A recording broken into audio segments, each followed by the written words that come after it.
So we've looked at The Coming Storm and Four Lost Battles. Now we'll take a look at The Last Success. And as you can see,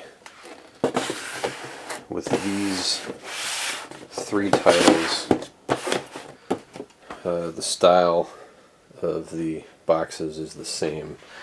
They have this kind of generic, I don't know what kind of background you'd call that, some sort of textured background.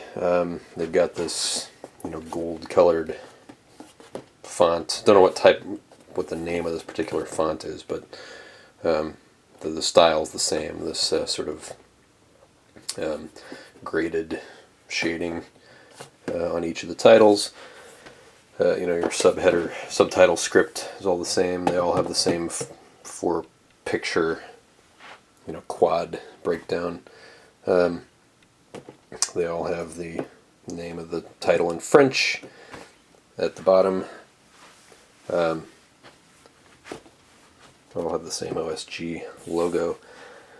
However, on this one, this is the first one that uses the Library of Napoleonic Battles title, or this little imprint or brand mark or whatever, performance mark I think is what they call it in the corporate lingo. But it's a little logo for the Library of Napoleonic Battles, and this will show up on all of the later games in the series. Interesting here, though, that since I thought this was technically the third game in the series, and yet it's the Library of Napoleonic Battles Volume 2. So I'm not sure if The Coming Storm is officially the first one, because this is OSG 201, OSG 202, OSG 10. So maybe Four Lost Battles isn't considered part of this system, but it certainly looks like it is from a graphic design standpoint, except for missing the logo. So, curious. Actually, there's 4 other titles now. I only have 3 more. But these are all also, numbered the same way: 203, 204, 205. Presumably, Napoleon's Last Gamble is 206. So, curious.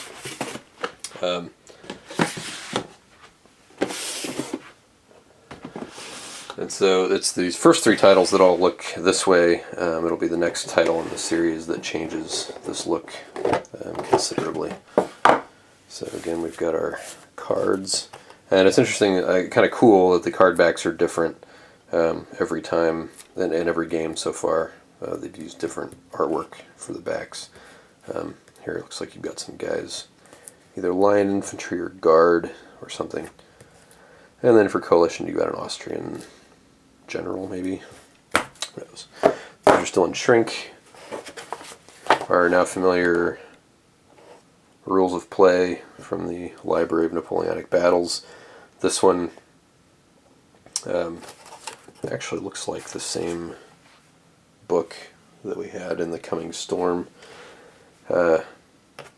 except here it does indicate specifically Volume 2, so this one is specifically for The Last Success. So, and again, you got your TEC on the back.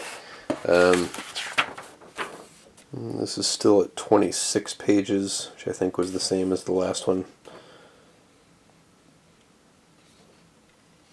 Interesting. Just looking here for the OSG, I didn't realize they did Napoleonic Battlefield Tours, but assuming that's what we're looking at there. This may be, Hougoumont, maybe, that we're looking at. So interesting. Probably going to try and go to France and Italy sometime next year, and Napoleonic tours would be a nice part of that. My wife may think otherwise. Last Success study folder, same format for these 2. And the battles here, speaking of which, are Ebensburg, not familiar with. Eckmühl, I am familiar with.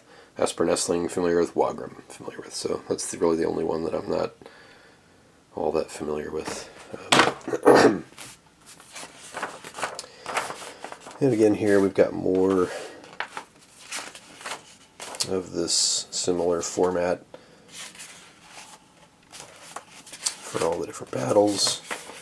And again, you've got your day of battle and approach to battle setups, which I really like. And for most of these, maybe is that the case in this one that there's no... Nope, there it is. For all these, you can do a campaign game. As far as I know, all of the games in this series allow you to link the 4 battles in the box together into a campaign game. In fact, there's even a mini campaign.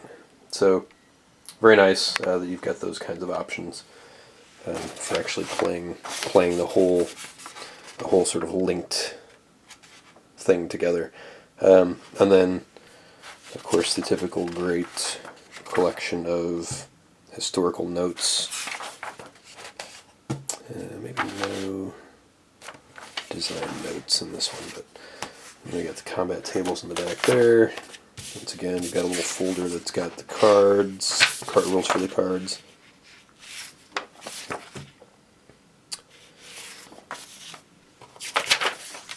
And an update, which is pretty normal.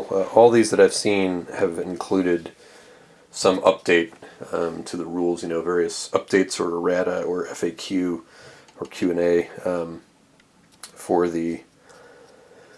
each title, which is sort of harks back to the old SPI days when you'd find a sheet of errata in the box when you bought the game. So I guess that hasn't changed here. Fortunately, none of these things are ever very long. They're usually a little slip like this with a couple of things on it. Nice to have it in the box as opposed to having to go to BGG and print stuff out. Here's your abbreviated sequence of play. Again, somebody might complain that this isn't on cardstock. You could always copy it onto cardstock if you wanted to, I guess, but it doesn't bother me that it's on a sheet of paper. Then you've got your CRT folder here with the TEC attached. French casualty record tracks, and here they've broken them out into the different factions. So the last 2 games I think had them combined onto one sheet. And then I think this is the first one that we start doing these, which are the order of battle setup lists. And these, interestingly, they did these on cardstock and not double-sided. So, I'm not sure why you would do your setups on cardstock like this. It seems expensive and not exactly efficient. It's got all the battles on there, but there's just so many units. And so as a result, you have, what is this, 6 or 7 total cards? Yeah, it's 6 sheets of cardstock for the Austrians. And then for the French,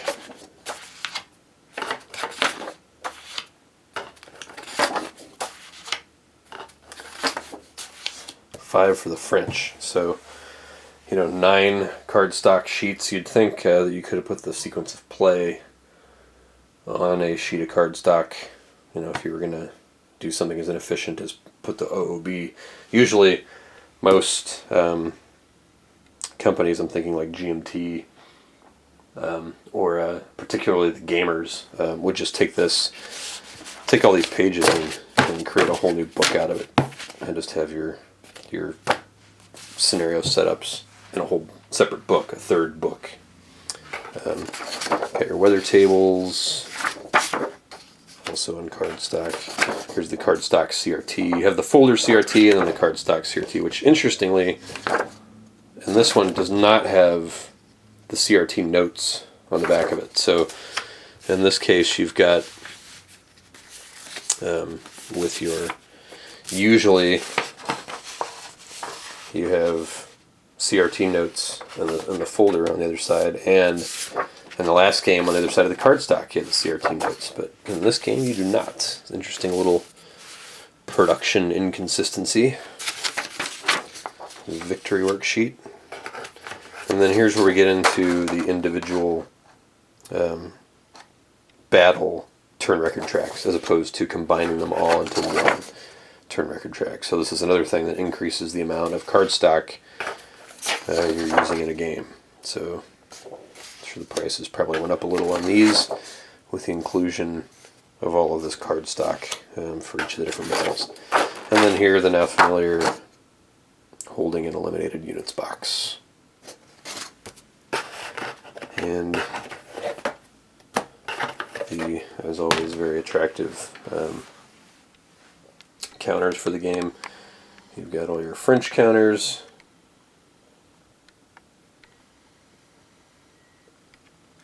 There's Napoleon. And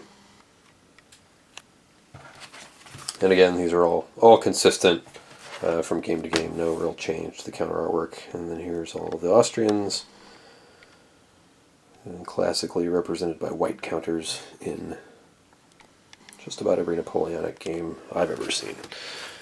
In fact, I don't know that I've ever seen another color for Austrians other than white Napoleonic era Austrians anyway.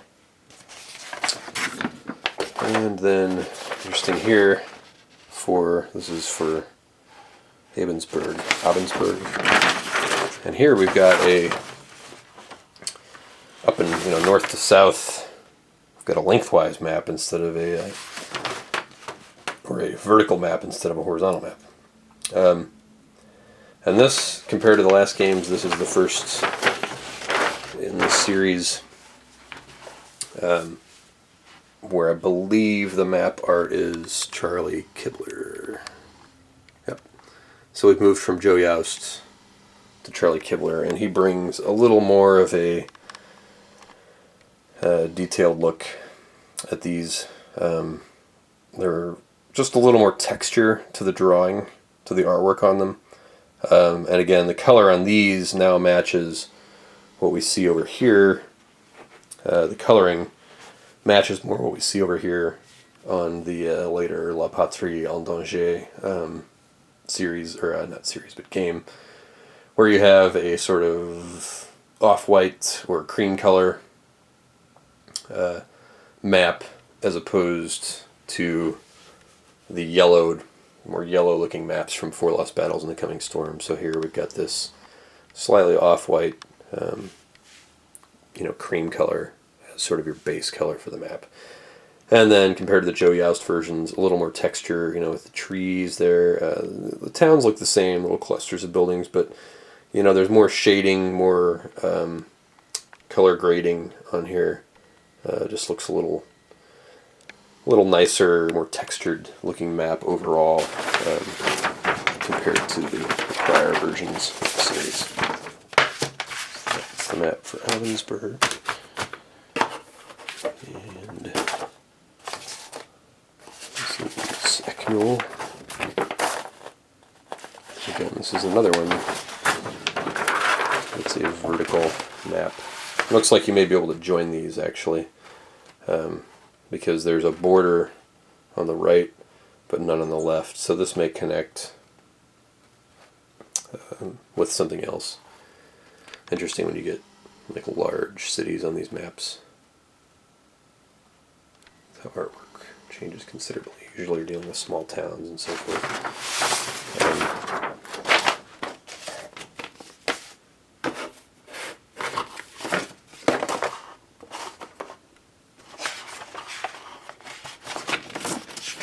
And the final map here is one that actually goes horizontal instead of vertical. And this is the map on which you would play both Aspern-Essling and Wagram.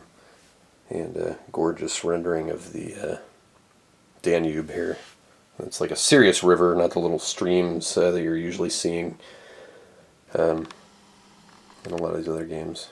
Again, nice textured artwork with the swamps and forest and so forth. But otherwise, a lot of open terrain on this particular map.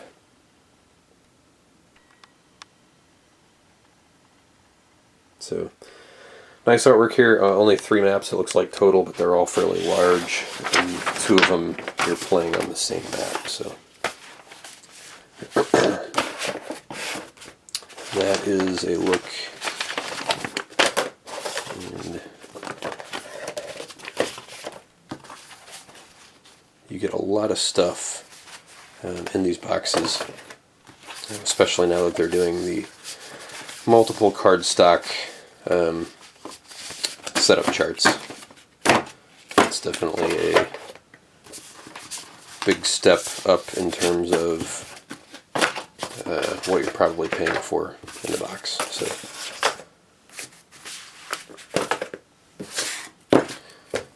there we have a look at Black Success. Up next will be Napoleon at Leipzig, where we'll see the box art change fairly dramatically.